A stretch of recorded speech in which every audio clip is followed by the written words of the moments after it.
Cuando la gente habla de milagros económicos, imagina bóvedas llenas de oro, gobiernos inundados de préstamos extranjeros o imprentas funcionando día y noche. Creen que la prosperidad surge de inyectar dinero en el sistema más efectivo, más crédito, más gasto público. Pero, ¿y si una de las mayores recuperaciones económicas de la historia humana no dependió de nada de eso? ¿Y si la reconstrucción de la Europa moderna, especialmente Alemania, no se alimentó de riqueza, sino de algo mucho más frágil y, sinceramente, mucho más sorprendente? Porque en 1945, Alemania no era un país, era un cementerio. Ciudades enteras estaban reducidas a polvo. Las fábricas eran esqueletos retorcidos de metal. Millones de personas estaban desplazadas, hambrientas o sin hogar. Y la moneda, el Reichsmark, había perdido tanto valor que la gente literalmente la quemaba para calentarse. Era más útil como yesca que como dinero. El colapso fue tan absoluto que gran parte del país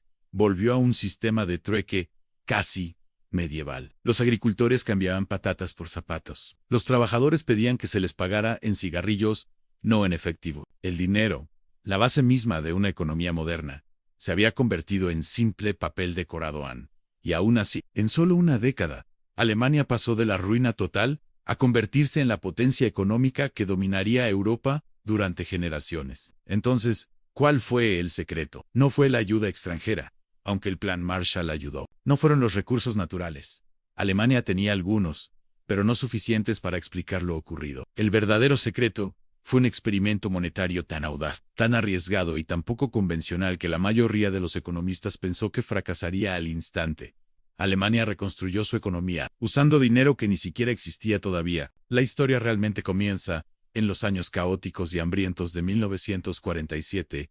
Alemania había sido dividida en zonas de ocupación controladas por estadounidenses, británicos, franceses y soviéticos. En las zonas occidentales, la economía se asfixiaba bajo una montaña de moneda inútil y actividad de mercado negro. Los precios oficiales no significaban nada. Ninguna tienda aceptaba el Reichsmark de todos modos. Un solo paquete de cigarrillos americanos tenía más poder adquisitivo que una carretilla entera de dinero alemán. La economía no solo se había desacelerado, había dejado de funcionar como sistema moderno. Y entonces, en medio del desastre, un pequeño grupo de economistas dio un paso al frente con un plan. Dirigidos por Ludwig Erhard e influidos por la Escuela de Friburgo, propusieron una idea que sonaba como suicidio financiero. Querían eliminar por completo la moneda existente, borrarla de la realidad y reemplazarla por algo totalmente nuevo. Una moneda sin respaldo en oro, sin plata, sin reservas extranjeras, sin red de seguridad, solo pura confianza. La llamaron el Deutschmark, y su introducción se convertiría en uno de los experimentos económicos más audaces jamás intentados. Así de drástico fue. En un solo fin de semana de junio de 1948, los alemanes anunciaron que el Reichsmark había muerto. Cada ciudadano podía cambiar solo una pequeña parte de su viejo dinero por el nuevo Deutschmark. El resto, miles de millones de billetes, se volvió inútil de la noche a la mañana. Las cuentas de ahorro se evaporaron, las reservas empresariales desaparecieron, los fondos del gobierno se redujeron a cero. No fue inflación, no fue devaluación, fue un reinicio financiero total ejecutado de un solo golpe. Imagina despertar una mañana y descubrir que casi todo lo que poseías, cada salario, cada depósito de ahorro, cada fondo de emergencia, había sido borrado por decreto. Sin declive gradual, sin aviso. Solo amputación económica instantánea. Y, de alguna manera, esta destrucción se convirtió en la base de una de las recuperaciones más rápidas jamás documentadas. ¿Por qué? Porque el problema de Alemania no era la producción, no era la habilidad, no era la capacidad de trabajar. El problema de Alemania era la confianza. La gente no confiaba en la moneda, así que dejó de usarla. Cuando el dinero muere, los mercados mueren con él, sin intercambio. No hay crecimiento. Nada se mueve. Al matar la moneda antigua y obligar a todos a comenzar de cero, con una nueva y confiable, los reformadores reiniciaron la economía como quien acciona un interruptor. Pero aquí viene la parte que casi nadie conoce. El nuevo Deutschmark no tenía respaldo real. No había lingotes de oro en bóvedas, ni activos extranjeros como garantía. Su única fuerza era que la gente creía que tendría fuerza. Y sorprendentemente, así fue. En cuestión de días, los escaparates que habían estado vacíos durante años se llenaron de producto. Los agricultores volvieron a llevar sus cosechas al mercado.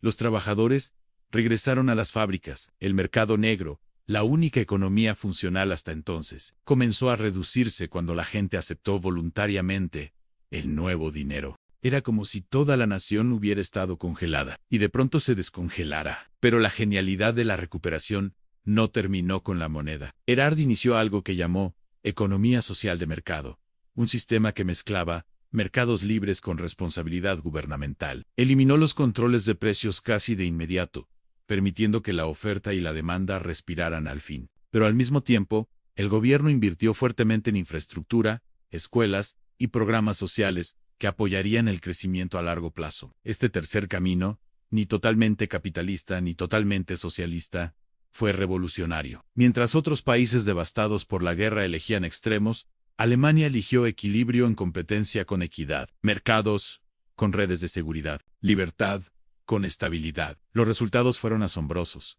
En 2 años, la producción industrial se duplicó. En 5, las exportaciones alemanas inundaron Europa. En 10, Alemania se convirtió en el corazón económico del continente. La gente lo llamó el Wirtschaftswunder, el milagro económico, y asumió que provenía de la disciplina y el trabajo duro. Pero en el fondo, fue el milagro de crear valor a partir de la creencia. Todo esto ocurrió durante los primeros años de la Guerra Fría, mientras el mundo se dividía en 2 filosofías económicas opuestas. Los soviéticos impulsaban el control estatal, Estados Unidos impulsaba el capitalismo puro, y Alemania demostró algo diferente, un modelo híbrido que combinaba las fortalezas de ambos sistemas, evitando sus fallos. El Deutschmark se convirtió en algo más que dinero, se convirtió en un símbolo de fiabilidad, disciplina, ingeniería, estabilidad. En toda Europa, la gente confiaba en los productos alemanes porque confiaba en la moneda alemana. Y los inversores confiaban en ambos. Pero escondida,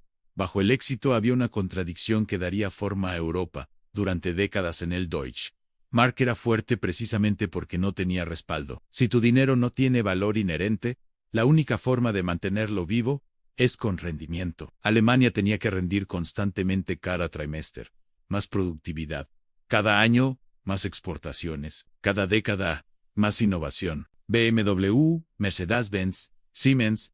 Su reputación global no era simple orgullo corporativo. La moneda de Alemania dependía de que sus empresas siguieran siendo de clase mundial. Una moneda construida sobre confianza obligó a toda la economía a ganarse esa confianza cada día. Y esta presión se filtró en la cultura alemana. Después de sobrevivir 2 colapsos monetarios en 30 años, la hiperinflación de los años 20, y la Reforma de 1948, los alemanes desarrollaron una obsesión casi espiritual por la estabilidad. La inflación dejó de ser un asunto financiero, se convirtió en un trauma cultural. La deuda dejó de ser una herramienta fiscal, se volvió un peligro moral. La estabilidad no era política pública, era identidad. Esta mentalidad convirtió a Alemania en el socio económico más confiable de Europa. Otros países confiaban en sus contratos, su crédito, su disciplina. Esa confianza se convirtió en la columna vertebral de la Comunidad Económica Europea, la antecesora de la Unión Europea actual. Pero también creó rigidez. Los alemanes rechazaban la inflación incluso cuando podría ayudar al empleo. Rechazaban los déficits, incluso cuando la inversión podría impulsar el crecimiento. Creían que la estabilidad era sagrada, y cualquier cosa que la amenazara, aunque fuera temporalmente, era peligrosa. La ironía es sorprendente. Una moneda construida de la nada creó una cultura que exigía que todo estuviera respaldado por algo real. Con el paso de las décadas, el modelo alemán se extendió por Europa. Libre circulación de bienes y capital, competencia regulada, inversión compartida. Estas ideas formaron los cimientos de la integración europea. Pero la contradicción central nunca desapareció. El sistema exigía crecimiento constante para mantener la creencia.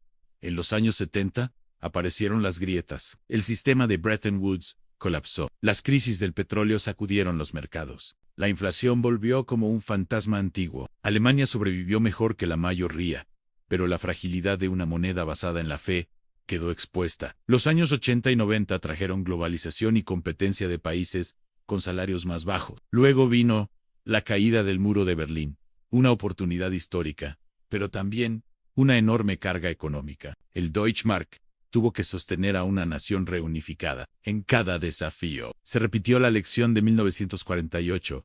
El dinero solo funciona cuando la gente cree en él, y la creencia no se construye con oro, sino con cooperación y confianza. Esta idea pronto sería puesta a prueba a escala continental. En 1999, Alemania abandonó el Deutschmark y adoptó el euro. Pero la pregunta real no era técnica o financiera. ¿Podría una moneda compartida por muchas naciones generar la misma fe colectiva que una vez reconstruyó un país desde los escombros? ¿Podría la confianza, el motor invisible detrás del milagro alemán, unir ahora a todo un continente? La respuesta determinaría el futuro de Europa y el futuro de las monedas construidas no sobre metal, sino sobre creencia. Alemania demostró algo extraordinario. A la fuerza más poderosa en economía no es el oro ni la plata, es la confianza. El Deutschmark surgió de la nada y ayudó a reconstruir toda una nación. Le mostró al mundo que la verdadera riqueza no depende de lo que respalda tu dinero, sino de lo que tu dinero permite construir juntos. Y mientras las monedas globales de hoy enfrentan nuevas presiones, una lección permanece intacta en la historia. Tiene las respuestas.